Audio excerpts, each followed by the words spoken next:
Everyone, आज हम इस वीडियो में डिस्कस करने वाले हैं रेलवे ग्रुप डी के प्रीवियस ईयर क्वेश्चंस।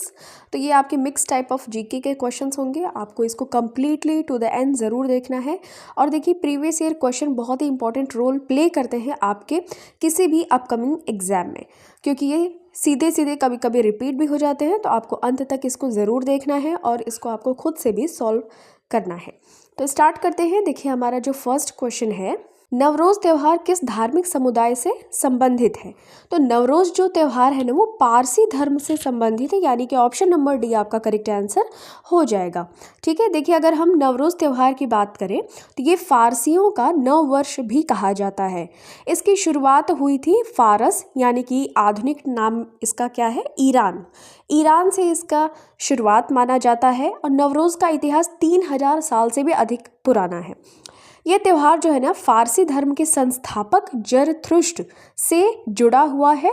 और यदि हम इतिहास की पॉइंट ऑफ व्यू से बात करें, जो गुलाम वंश में बलबन आया था, इसने भारत में फारसी त्यौहार जो कि है नवरोज़, इसकी शुरुआत की थी। ये देखिए, बीपीएससी के एग्ज़ाम में भी पूछा गया है।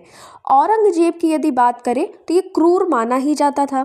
इसने क्या किया, नवरोज़ का उत्सव समाप्त कर दिया। तो Allahabad high court group D के एग्ज़ाम में पूछा गया है। तो बहुत ही इंपॉर्टेंट फैक्ट है, नवरोज़ त्यौहार किस धार्मिक समुदाय से जुड़ा हुआ है, पारसी। ओके, नेक्स्ट क्वेश्चन देखिए, निम्नलिखित में से किस वर्ष में भारतीय संग्रहालय अधिनियम पारित किया गया था? तो देखिए, इसका करेक्ट आंसर हो जाएगा 1910। ऑप्शन नंबर बी आपका करेक्ट आंसर हो जाएगा। तो ये है भारतीय संग्रहालय, म्यूजियम है ये, जो कि कोलकाता में स्थित है। और इसको 1910 इसका एक्ट आया था, भारतीय संग्रहालय अधिनियम में ब्रिटिश सरकार के द्वारा पारित किया गया था, क्योंकि 1947 में हम आज़ाद हुए थे। और 1947 की जितनी भी इंसिडेंट या घटनाएं हुई हैं, वो सभी ब्रिटिश सरकार के द्वारा ही पारित की गई है। इस अधिनियम का उद्देश्य था संग्रहालयों के प्रशासन और रखरखाव को सुव्यवस्थित करना। और ये कहाँ पर स्थित है, कोलकाता में। भारत का पहला और सबसे पुराना संग्रहालय 1910 के अधिनियम से भारतीय संग्रहालय कोलकाता में स्थित है। और देखिए, एक और इम्पॉर्टेंट फैक्ट है, इसकी स्थापना 1814 में एशियाटिक सोसाइटी ऑफ बंगाल के द्वारा की गई थी। ध्यान में रखिएगा, एशियाटिक सोसाइटी ऑफ बंगाल, ये विलियम जोन्स ने इसकी स्थापना की थी। मासिन राम, आपको ये पता होगा शायद, ये सर्वाधिक आर्द्र स्थान है, वेटेस्ट प्लेस है, यहाँ पे सबसे ज़्यादा वर्षा होती है। तो यह कहाँ स्थित है? तो यह स्थित है खासी पहाड़ियों पे। ठीक है। तो मौसिन राम एक प्लेस है पृथ्वी पर, और यहाँ सर्वाधिक ये वेटेस्ट प्लेस है, यानी कि बहुत ही नमी रहती है, यहाँ पे आर्द्र रहता है। और यह कहाँ, किस पहाड़ियों पर स्थित है? खासी पहाड़ियों पर ये स्थित है। नेक्स्ट, अगर हम इम्पॉर्टेंट फैक्ट की बात करें तो देखिए, जो मासिन राम है ना, मेघालय राज्य की खासी पहाड़ियों में स्थित है। और यहाँ वार्षिक औसत वर्षा, एनुअल एवरेज रेनफॉल, लगभग 11,871 मिलीमीटर तक होती है। मतलब ये बहुत ज़्यादा यहाँ पे वर्षा होती है। मेघालय के 3 प्रमुख पर्वतीय क्षेत्र हैं, गारो, खासी और जयंतिया। यहाँ पे है, देखिए, मेघालय में गारो, खासी और जयंतिया, ये तीनों ही मेजर या इम्पॉर्टेंट प्रमुख पर्वतीय क्षेत्र हैं मेघालय के। अब देखिए, जो ऑप्शंस में था, राजमहल की पहाड़ियाँ तो ये झारखंड में है, महादेव पहाड़ियाँ ये मध्य प्रदेश में है, लुशाई पहाड़ियाँ ये मिजोरम में है। और अगर हम बात करें गारो, खासी, जयंतिया, ये सभी जो पहाड़ियाँ हैं ये कहाँ पे है? तो ये मेघालय में स्थित है। और मौसिन राम जहाँ पे सबसे ज़्यादा वर्षा होती है, तो वो कहाँ पे है? खासी पहाड़ियों पर है, और ये मेघालय में स्थित ये स्थान है। ओके, पहाड़ी श्रृंखला के पश्चिम से पूर्व अनुक्रम लगाने के लिए क्वेश्चन आया हुआ था। तो देखिए, गारो, खासी, जयंतिया और ये नागा हिल्स, क्योंकि ये नागालैंड में पाई जाती है। ओके, तो नमामि से आप याद रख सकते हैं, न मा मी। न से यहाँ पे होता है नागालैंड, जो कि म्यांमार से अपनी सीमा साझा करता है। और मी से यहाँ पे है लास्ट में मिजोरम, यहाँ पे मिजो हिल्स भी पाई जाती हैं, बीच में मणिपुर। तो ये सभी चीज़ें आप ध्यान में रखेंगे। न मा मी, ये एक ट्रिक है याद रखने की। और अगर हम बात करें गारो खासी जयंतिया, तो ये कहाँ पे है? मेघालय में। 1876 में भारत के राष्ट्रीय आय का प्रथम प्राक्कलन या एस्टिमेशन किसने तैयार किया था? करेक्ट आंसर हो जाएगा दादा भाई नौरोजी। ठीक है, तो देखिए दादा भाई नौरोजी है ना, भारत में राष्ट्रीय आय का प्रथम प्राक्कलन या first estimation of national income in India इन्होंने तैयार किया था 1876 में। इन्होंने औसत प्रति व्यक्ति आय और कुल उत्पादन का आकलन किया था। उनकी गणना पूरी तरीके से तो सटीक नहीं थी, क्योंकि उस टाइम पे इतना सारा डेटा उपलब्ध नहीं था। फिर भी एक तरीके से अगर हम पहला प्रयास माने, जो भारतीय अर्थव्यवस्था की स्थिति को समझने में जहां मदद मिली, तो दादा भाई नौरोजी को इसका श्रेय देना उचित होगा। दादा भाई नौरोजी और धन निष्कासन सिद्धांत, उनकी ड्रेन थ्योरी जो है ना, ड्रेनेज थ्योरी, यानी कि भारतीय सरकार के द्वारा या भारत से धन को भेजना कहाँ पे? ब्रिटेन में। यही उनकी ड्रेनेज थ्योरी में बताया गया है कि भारत से, यानी कि भारत हमारा जो सोने की चिड़िया कहा जाता था, वहाँ पे जितनी भी धन संपदा थी, तो उन धन संपदा में से ब्रिटिशर्स क्या करते थे? अपने देश यानी कि ब्रिटेन में वापस भेजते रहते थे। तो इसी का जो खुलासा किया था दादा भाई नौरोजी ने, और इनकी एक प्रसिद्ध पुस्तक भी थी इस विषय पर ही, ड्रेनेज थ्योरी पर ही, poverty and un British rule in India. ठीक है, तो इन्होंने बताया था कि ब्रिटिश शासक जो थे भारत के संसाधनों का दोहन कर रहे थे, जिससे भारत और ज़्यादा गरीब होता जा रहा था। ठीक है, और यदि हम बात करें तो राष्ट्रीय आय का प्रथम आकलन भी किसके द्वारा किया गया था? दादा भाई नौरोजी के द्वारा। और poverty and un British rule in India, ये इनकी प्रमुख पुस्तक है। ये भी पारसी समुदाय से बिलोंग करते हैं। हमारा फर्स्ट क्वेश्चन भी था नवरोज़ त्यौहार, तो वो पारसी धर्म से संबंधित है। और अगर हम बात करें दादा भाई नौरोजी को, तो grand old man of India भी इनको कहा जाता है। और इंडियन नेशनल कांग्रेस यानी कि भारतीय राष्ट्रीय कांग्रेस, जिसकी स्थापना 28 दिसंबर 1885 को हुई थी, इसके 3 बार ये अध्यक्ष चुने गए थे। ठीक है, अगर आपको याद हो तो कमेंट सेक्शन में बताइएगा। एक मैं आपको बताती हूँ, लाहौर, बाकी के 2 आप बताइएगा। मृदा अपरदन पर्यावरण के लिए मुख्य खतरों में से एक है। निम्नलिखित में से कौन सा मृदा अपरदन को रोकने में सहायक हो सकता है? तो देखिए, जो मृदा अपरदन होता है यानी कि मिट्टियों का क्षय, तो मृदा अपरदन को रोकना बहुत आवश्यक है, क्योंकि यह पर्यावरण के लिए प्रमुख खतरों में से एक है। उसके लिए समोच्च रेखीय जुताई ये इम्पॉर्टेंट फैक्टर बन सकता है, इससे मृदा अपरदन को रोका जा सकता है। देखिए, ये जो प्रोसेस आप देख रहे हैं ना, ये जुताई का प्रोसेस है, समोच्च रेखीय जुताई यानी कि कॉन्टूर प्लॉइंग। इसमें खेतों की जुताई ढलान के समांतर रेखाओं पर की जाती है। इस तरीके से ऐसे समांतर रेखाएं आपको देखने को मिल रही होंगी, है ना, जिसमें वर्षा का पानी तेजी से न बहकर मिट्टी में अवशोषित हो जाता है। तो इस तरीके से आप देख सकते हैं, ये जो समोच्च रेखीय जुताई है, इस तरीके से हम मृदा अपरदन को रोक सकते हैं। सभी पंचायत संस्थाओं में पदों का कितना भाग महिलाओं के लिए आरक्षित है? तो 1/3 भाग जो है सभी पंचायत संस्थाओं में महिलाओं के लिए आरक्षित है। तो 73वां संविधान संशोधन आया था 1992 में। इसके तहत बताया गया कि 1/3 सीटों का आरक्षण अनिवार्य है महिलाओं के लिए। और कुछ अन्य राज्य भी हैं, जैसे कि बिहार है, मध्य प्रदेश है, राजस्थान है, वहाँ पे ये बढ़ाया गया है, यानी कि 50%, 1/2 है वहाँ पे। कहाँ कहाँ? तो बिहार, मध्य प्रदेश, राजस्थान जैसे और अन्य राज्य हैं, वहाँ पे 50% महिलाओं को आरक्षण दिया गया है। अदरवाइज अगर हम बात करें तो 1/3% ये हर राज्य के लिए निर्धारित किया गया है। ठीक है, और सबसे पहले जो राज्य था ना 50% करने वाला, 2006 में बिहार ने किया था। ठीक है, निम्नलिखित में से कौन सा राज्य प्रमुख भाषा युग्म सुमेलित नहीं है? तो आंध्र प्रदेश तेलुगु, केरल कन्नड़, मेघालय खासी, मणिपुर मैतेई। तो मणिपुर मैतेई आपको विवाद भी देखने को मिला होगा। मेघालय में अभी हमने देखा था गारो खासी और जयंतिया, ये पहाड़ियाँ हैं। केरल का कन्नड़ और आंध्र प्रदेश का तेलुगु। केरल का क्या है? ये गलत है, कन्नड़ नहीं होगा, यहाँ पे मलयालम चलती है। ठीक है, तो ऑप्शन नंबर बी आपका यहाँ पे सुमेलित नहीं है पूछा है, तो ये करेक्ट आंसर हो जाएगा। आंध्र प्रदेश का तेलुगु इट्स करेक्ट।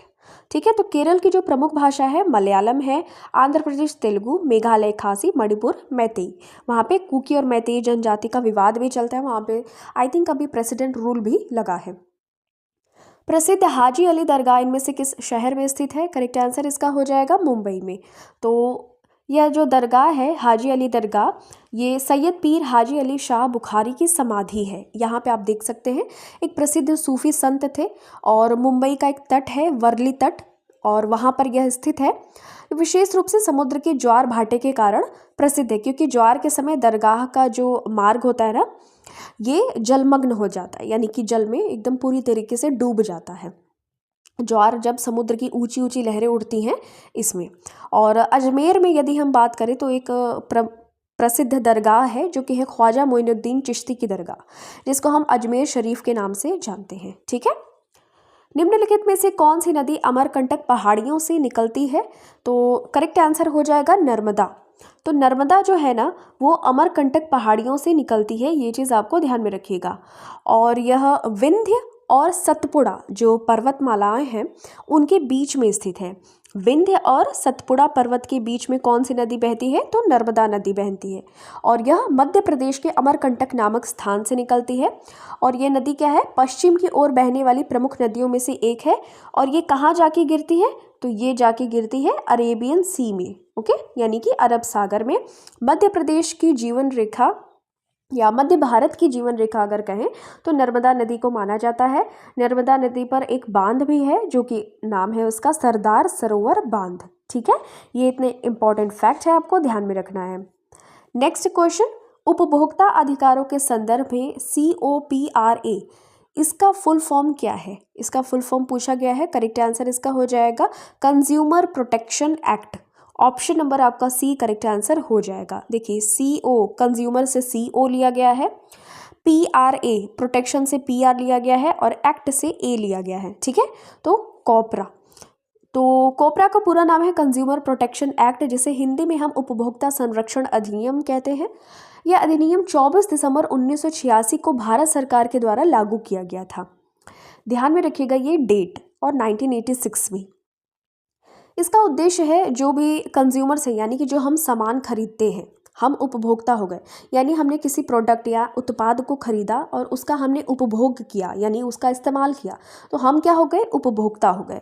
तो हमें अपने अधिकारों के प्रति जागरूक करना और जो भी व्यापारी होते हैं उनके द्वारा किए गए अनुचित व्यापार व्यवहारों को रोकने के उद्देश्य से, यानी कि अगर कोई दुकानदार किसी भी ख़राब प्रोडक्ट को बेच रहा है और उस पर उसका ज़्यादा मुनाफा हो रहा है, तो इन सभी चीज़ों की देखरेख करने के लिए कंज्यूमर प्रोटेक्शन एक्ट लाया था, जिसमें उपभोक्ता यानी कि जो ग्राहक होते हैं, यानी कि हम जैसे लोग जहाँ कहीं खरीदने जाते हैं सामान या उत्पाद, तो उनके जो भी अधिकार हैं उनका संरक्षण मिले, ना कि उनको हानि हो। ठीक है, तो इसके उद्देश्य से उपभोक्ताओं को उनके अधिकारों के प्रति जागरूक करने के लिए और व्यापारियों द्वारा किए गए अनुचित व्यवहार को रोकने के लिए कंज्यूमर प्रोटेक्शन एक्ट आया था 24 दिसंबर 1986 को।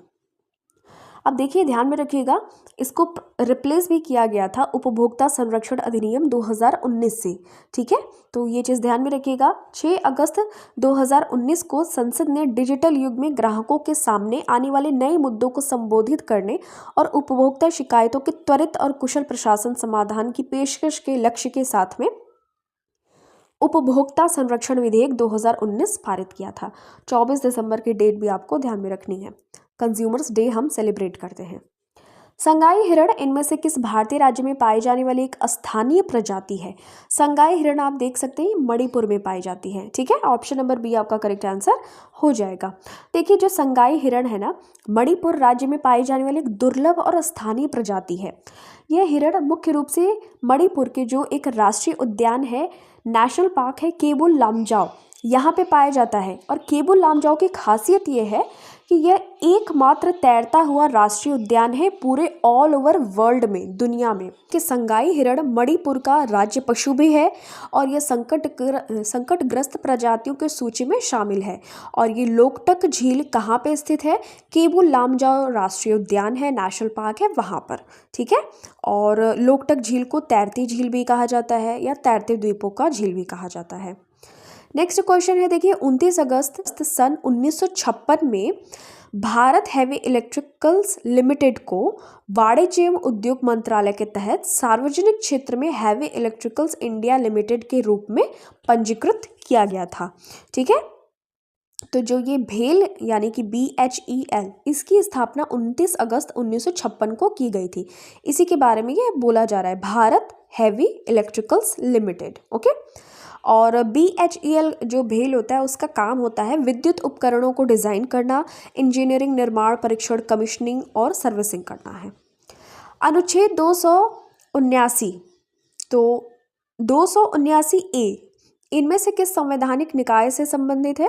करेक्ट आंसर इसका हो जाएगा GST काउंसिल। ठीक है, तो GST काउंसिल से रिलेटेड है। वस्तु एवं सेवा कर परिषद से रिलेटेड है 279A। ठीक है, तो देखिए जो अनुच्छेद 279A है GST परिषद से संबंधित है। पूरे देश में GST को लागू करने और उसकी नीतियां तय करने के लिए जिम्मेदार है GST काउंसिल। अभी इसकी मीटिंग भी हेल्ड हुई थी राजस्थान में। फ्रांस जो है 1954 में GST लागू करने वाला पहला देश बना था। GST को 101वें नंबर के संविधान संशोधन अधिनियम 2016 के रूप में पारित किया गया था। कब पारित किया गया था? 101वें संविधान संशोधन अधिनियम 2016 में। और हम 1 जुलाई को GST डे यानी गुड्स एंड सर्विस डे हम सेलिब्रेट करते हैं। क्यों? क्योंकि उस टाइम पे जो वित्त मंत्री थे अरुण जेटली, उनके द्वारा GST को भारत में 2017 यानी कि 1 जुलाई को ही लागू किया गया था। और GST क्या है? एक अप्रत्यक्ष कर है। ठीक है, इनडायरेक्ट टैक्स के फॉर्मेट में आता है, यानी कि जो इंडिविजुअल पर्सनैलिटी है इसमें इनडायरेक्टली ही टैक्स पे करते हैं। भारतीय संविधान के किस भाग में केवल एक अनुच्छेद 51A है जो नागरिकों के लिए 11 मौलिक कर्तव्यों के संहिता से संबंधित है? तो ये किस में संबंधित है? तो 4A, ऑप्शन नंबर ए आपका करेक्ट आंसर हो जाएगा। देखिए जो 51A है इसमें मौलिक कर्तव्य दिए गए हैं टोटल 11, और ये जो मौलिक कर्तव्य हैं ये रूस के संविधान से प्रेरित हैं और इन्हें 42वें संविधान संशोधन 1976 में जोड़ा गया था। और जो मौलिक कर्तव्य हैं किसकी समिति की सिफारिश पे जोड़ा गया था? सरदार स्वर्ण सिंह। लेकिन प्रारंभ में यह सिर्फ 10 मौलिक कर्तव्य हुआ करते थे। फिर आया 86वां संविधान संशोधन 2002, उससे 11वां मौलिक कर्तव्य जोड़ा गया कि 6 से 14 वर्ष के बच्चों को अब free and compulsory education provide किया जाएगा। अब अनुच्छेद 51A के प्रमुख मौलिक कर्तव्य है ये संविधान का पालन करना, उसके आदर्शों का सम्मान करना, राष्ट्रीय ध्वज और राष्ट्रगान का आदर करना, भारत की संप्रभुता, एकता, अखंडता की रक्षा करना, पर्यावरण, नदियों, वनस्पतियों और जीव जंतुओं की सुरक्षा करना। तो ये सभी चीज़ें 51A और भाग नंबर 4A में वर्णित हैं, जिसको कि 42वें संविधान संशोधन से 1976 में जोड़ा गया था सरदार स्वर्ण सिंह समिति की सिफारिश पे। This question is for you. आपको इसका सही उत्तर कमेंट सेक्शन में देना है। किस नदी को चीन के तिब्बत क्षेत्र में यारलुंग सांगपो के नाम से जाना जाता है? Options are Sutlej, Sindhu, Teesta and Brahmaputra. Thank you so much for watching this. मिलते हैं आपसे नेक्स्ट वीडियो में। टिल देन टेक केयर, अपना खूब सारा ख्याल रखिए। वीडियो को ज़रूर रिवाइज करते रहिए और इसका ज़रूर आप आंसर कॉमेंट सेक्शन में दीजिएगा। Thank you.